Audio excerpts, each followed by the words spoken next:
సద్వినియోగమే అవుతుంది, ఎక్కువ శాతం సద్వినియోగం అవుతుంది. ఆలోచించుకొని ఖర్చు పెట్టాలన్నమాట. ఎందుకంటే గురువు మీకు వృషభ రాశిలోనే ఉన్నాడు కాబట్టి మీరు ఏ ఖర్చు వచ్చినా సరే ఆలోచించుకొని ఖర్చు పెట్టండి, అప్పుడు ఉపయోగకరంగా ఉంటుంది. అలాగే ఇన్వెస్ట్మెంట్ అవ్వచ్చు అది, అలాగే విద్య మీద ఖర్చు పెట్టచ్చు, వ్యాపారం మీద ఖర్చు పెట్టచ్చు. ఇదంతా కూడా నెక్స్ట్ ఇయర్లో మీకు ఆదాయ వనరుగా మారబోతుంది అనమాట. అందుకని ఆదాయం 2 ఉందని భయపడక్కర్లా. ఆదాయం 2 అనేది గోచార ఫలితాల్లో 25% మాత్రమే.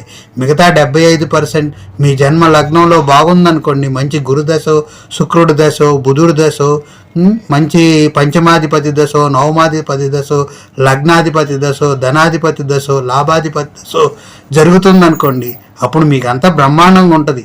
కాబట్టి ఇప్పుడు ఉన్నవి కూడా మీరు రాశి ఫలాల్లో ఆదాయ వ్యయాలు కూడా లెక్కలోకి తీసుకొని జాగ్రత్తలు వహించాలి. అందుకని ఇది చెప్తున్నాం.